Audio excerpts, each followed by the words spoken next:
জয় রাধে গোবিন্দ, রাধে গোবিন্দ, রাধে গোবিন্দ, রাধে রাধে। এই যে রাধা গোবিন্দের প্রতি আমার প্রেম ছোটবেলা থেকেই, কারণ আমার বাবা, ঈশ্বরতুল্য বাবা শ্রী স্বপন হাজরা আমাকে আর কিছু না শেখা, কিন্তু হরিনামটা প্রতি প্রেম, হরিনামটার প্রতি ভালোবাসা যেন ছোটবেলা থেকেই আমার মধ্যে জন্মায়।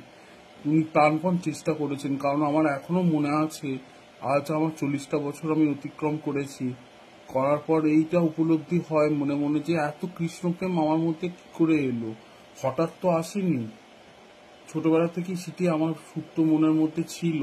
এবং আমাদের প্রত্যেক বছর যখন উৎসব হয় এবং বাড়িতে শ্রীকৃষ্ণের জন্মদিন বা মহাপ্রভুর জন্মদিন বলে যে আমাদের বাড়িতে কীর্তন হয়, তার প্রতি আমার গভীর স্নেহ, ভালোবাসা, আদর সেটি একদম চিরস্থায়ীভাবেই থেকে এসেছে। এবং যত ব্যস্তই থাকি না কেন, চেষ্টা করি বাড়ির ওই অনুষ্ঠানগুলোতে যোগ দিয়ে নিজেকে আরো পরিপূর্ণ করার। ভগবান শ্রীকৃষ্ণ আমাকে সুযোগ দিয়েছেন তার হরিনাম করার, এবং আমি চেষ্টা করি, প্রাণপণ চেষ্টা করি সেই হরিনামটাকে নিজের মনের মধ্যে থেকে নতুন ভাবে করে সৃষ্টি করে নতুন ভাবে মানুষের মধ্যে প্রাণ সঞ্চার করতে পারি, কৃষ্ণ আনন্দ দিতে পারি। হরিনাম সংকীর্তনে যে প্রচুর আনন্দ আছে, তো সেই আনন্দ আপনি শ্রবণের মধ্যেও পাবেন এবং ভজনের মধ্যেও পাবেন। মানে আপনি যখন শ্রবণ করছেন কৃষ্ণ নাম বা হরিনাম, রাধা কৃষ্ণের, রাধা গোবিন্দের হরিনাম, তার মধ্যেও যখন শ্রবণ করছেন সে আনন্দটা যেমন পাবেন, আবার যখন সেটি গিয়ে শোনাচ্ছেন কাউকে বা গাইছেন মনে মনে, যখন গাওয়ার ইচ্ছে হচ্ছে, যে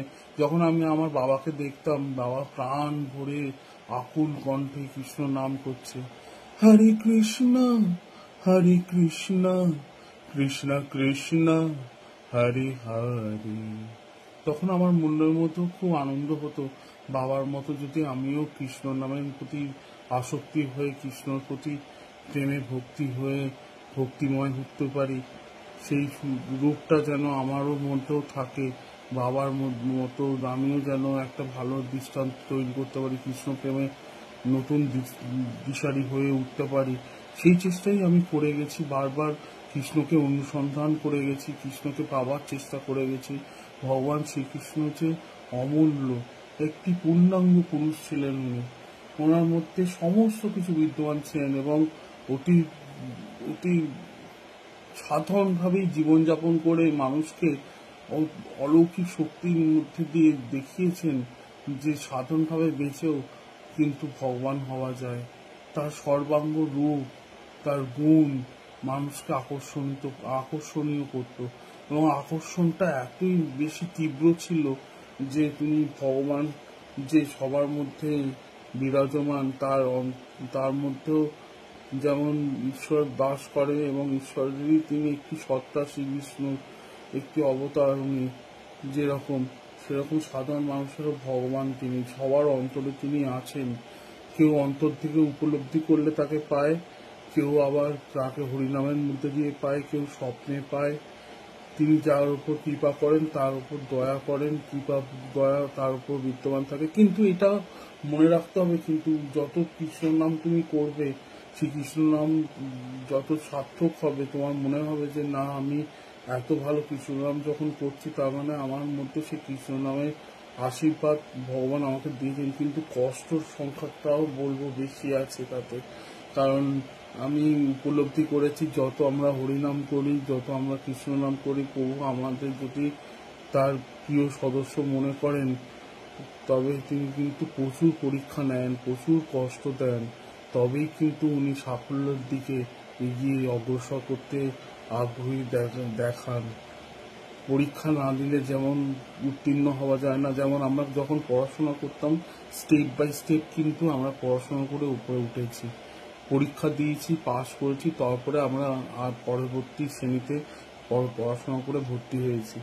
সেরকমই কৃষ্ণকে জানতে গেলে, কৃষ্ণকে বুঝতে গেলে, যত তুমি কৃষ্ণর গভীরে যাবে, যত কৃষ্ণকে উপলব্ধি করবে, রাধা গোবিন্দ যে একই সত্তা, এক আত্মা, এক প্রাণ, কৃষ্ণেরই আর একটা সত্তা রাধা।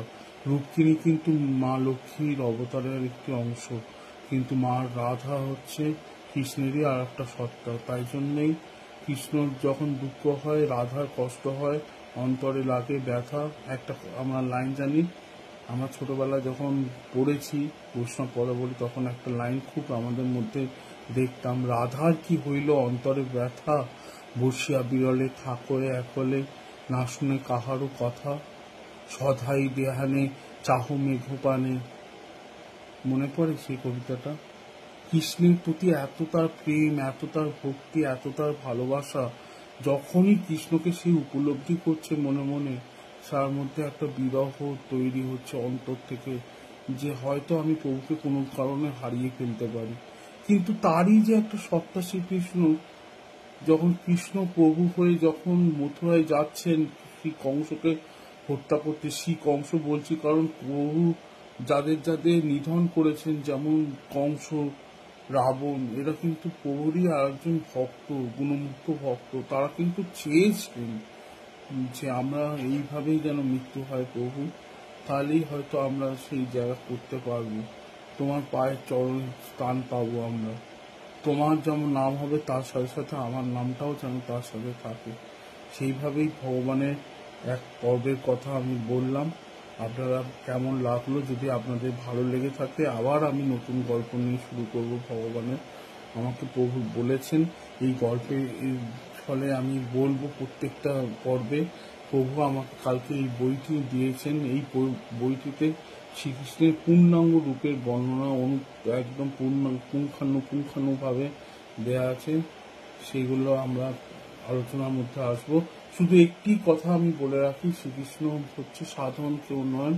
শ্রীকৃষ্ণ হচ্ছে এমন একজন ব্যক্তি যিনি সর্বাঙ্গ পুরুষ, সর্বাঙ্গ অবতার, যার মধ্যে লোভ, মোহ, মাৎসর্য, কাম সমস্ত কিছু উনি বর্জন করে জীবনে মানুষকে ভালোবেসেছেন, মানুষের অন্তরের মধ্যে বিরাজমান করেছেন।